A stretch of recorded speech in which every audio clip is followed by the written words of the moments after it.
back to Cheap Lazy Vegan. So as you guys may know, I am Korean and I love Korean food. Today I am showing you guys 3 Korean inspired vegan dishes. Yes. One of the dishes is quite traditional Korean kind of, and the other 2 dishes are just inspired by Korean dishes, so it's not traditionally Korean, but you'll see what I mean. I'll let you know, okay? All you need is just a few ingredients and maybe about 15 minutes of your time, or less actually, depending on how fast you are. All right guys, if you are ready, let's get on to recipe number 1.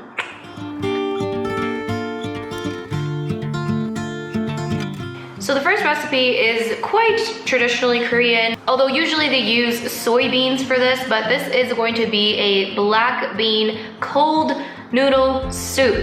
And this is so ridiculously easy to make. Like, I cannot even stress how easy it is. It is light, but also relatively filling because it has beans and there's noodles and just goodness.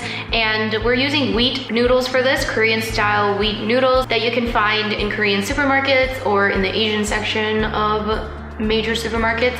But if you are avoiding wheat, then you could try other noodles. Maybe buckwheat noodles work, or maybe rice noodles, I'm not sure, or maybe like healthy gluten-free ramen noodles, don't know. But if you can, try to get yourself the wheat vermicelli ones if you are not gluten-free, because they are so good and very soft and delicious. So normally you would have this in the summer. It's very popular because it gets very, very hot in Korea, so it's like a cold dish for the summertime, and I personally really love it, and you will not believe how simple and easy it is to make. So here is how you make it.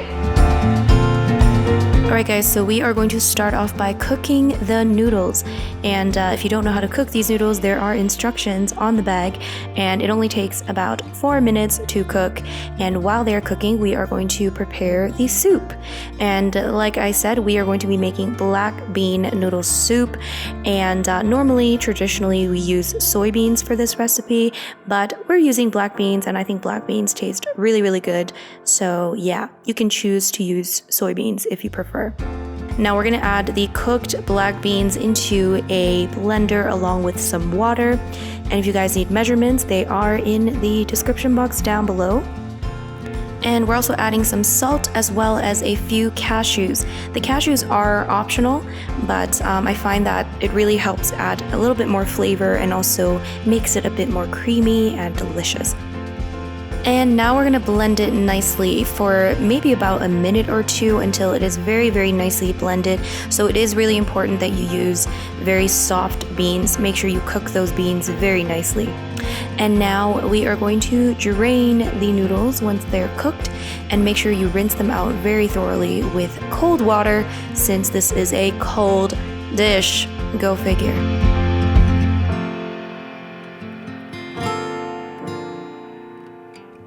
And now we're just gonna pour that beautiful soup onto the noodles, and you wanna make sure that soup is very nicely chilled, and if it's not, you can always add some ice cubes. Yep, ice cubes in a soup.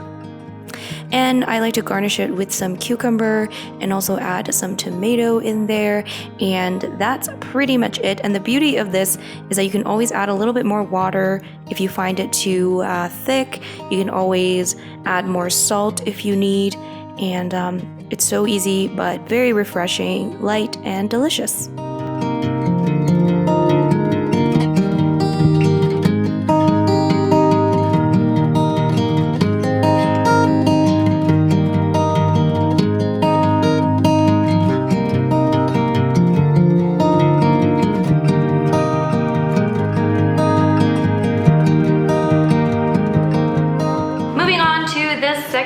Recipe. This second recipe is going to be a spicy Korean lentil dish. So normally lentils are not used in Korean cuisine as far as I know, but we're gonna, tweak things a little bit, okay? Like I said, this is Korean inspired, not necessarily traditionally Korean. So today we're making some spicy Korean style lentils. And lentils are awesome because they are a great source of plant-based protein, and they are also very delicious, and they are so versatile. I tried this out and it is so good and so flavorful and delicious. So I hope you guys try it out, and here's how you make it. So we're gonna make the sauce in a medium-sized bowl, and I'm adding some brown sugar and gochujang, which is Korean red pepper paste, which you can find in Korean supermarkets or Asian supermarkets. And you can also add some soy sauce in here, or any gluten-free equivalent if you are gluten-free. And you can also add some sesame oil and a little bit of ginger powder. You can also add fresh ginger, but I didn't have it. And then we're gonna add some warm water, and then we're gonna mix it very well together. Now that gochujang is quite thick, so you are going to need to mix it pretty thoroughly. And yeah, just make sure everything's just blended well together. And then we're gonna chop up some onion. We're just gonna, I guess, dice it is the word. And then we're also going to mince some garlic.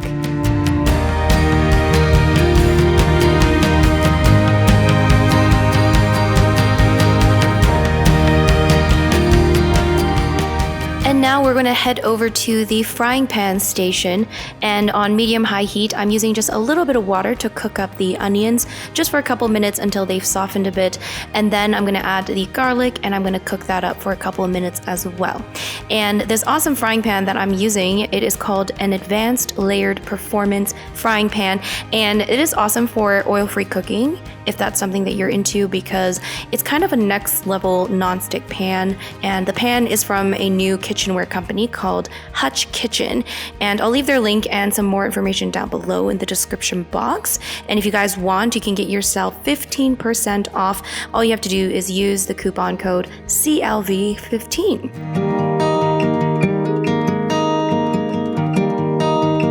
And now it is time to add the sauce and the lentils into that mixture, and then you're going to mix it well and turn up the heat to a high heat and bring that to a boil. And once it comes to a boil, all you have to do is turn it down to kind of a medium-low heat and let it simmer for about 10 to 12 minutes or so until the water has mostly been absorbed by the lentils.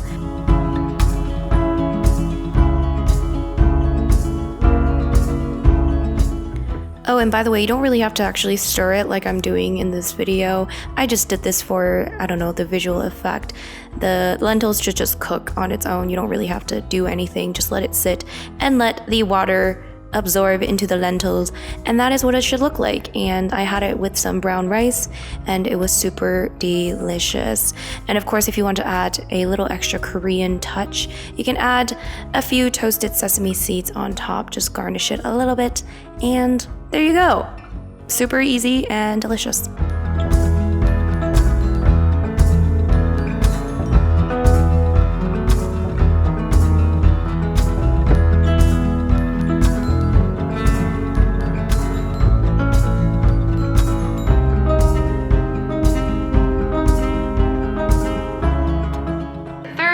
Final recipe is going to be a sweet quesadilla.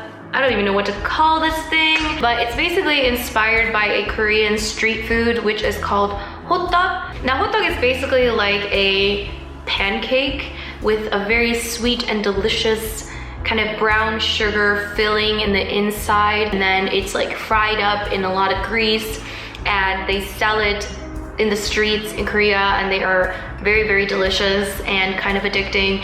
But today we're gonna make it simpler and much easier to make, and also a lot healthier, and something you can just make without, you know, making dough, because who has time to make dough? Well, maybe some people do. Yeah, so this is basically kind of like a quesadilla style, but I kind of used similar fillings in the inside. It's still really delicious. It's not gonna taste exactly like hotteok, definitely, but it's inspired by it. And if you're craving it, it kind of has like a similar, you know. So yeah, I'm just using a tortilla wrap for this, and I think the key is to use a very soft tortilla wrap. So I used a wheat one, but once again, if you're gluten-free, you can use a gluten-free one. Try to pick a soft one though, because I feel like the softness makes a big difference. So yeah, without further ado, here is how you make this, whatever I want to call it later. I don't know what to call this, but it's good. Okay, here's how you make it. So we're gonna mash a banana. And you can use half a banana if you're using a small tortilla wrap, but I decided to use a full one because I'm using a giant tortilla wrap. So it should be a ripe banana because ripe bananas are sweet and delicious and much easier to mash. And then we're gonna add just a sprinkle or maybe about a teaspoon of cinnamon. And then we're also gonna add about a teaspoon, maybe a little bit more of brown sugar. You can always add less or more depending on your own preference. And then you're just going to spread it on half a tortilla wrap. This seriously seems ridiculously easy. Yeah, spread it on half a tortilla wrap. And then we're gonna add some pecan pieces. Now, normally you would probably use walnut pieces, but I like pecan a little bit better. So if you like walnut better, add walnut pieces. If you don't like nuts, don't add it. But I think the nuts give a nice crunch and makes it delicious. So yeah. And then yeah, you're just going to, I don't know, stick it onto a grill or whatever. You don't need to add any oil because yeah, you just don't need to.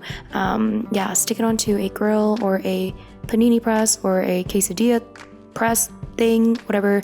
And yeah, you're just gonna cook it on each side for just a few minutes until it's nice and browned. And look at all that oozing out. Oh my God, it's so good.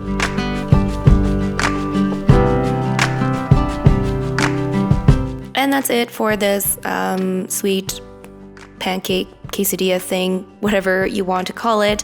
And you can eat it with your hands, you can eat it with a fork, you can eat it however way you want. I hope you guys like it. It's very good. I mean, what is not to like?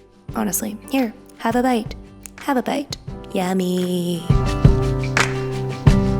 Alright, you guys, that is it for the 3 Korean-inspired recipes. I hope you guys really do try these out. I love sharing, especially Korean recipes with you guys because, I don't know, it's a little piece of my culture and giving it to you. Yes. Anyways, if you guys did enjoy this video, don't forget to give me a thumbs up. And if you do try out these recipes, tag me on Instagram. I want to see your creations. And of course, let me know down below what your thoughts are of this video. Thank you guys so much for watching, as always, and I will see you guys in my next video. Bye!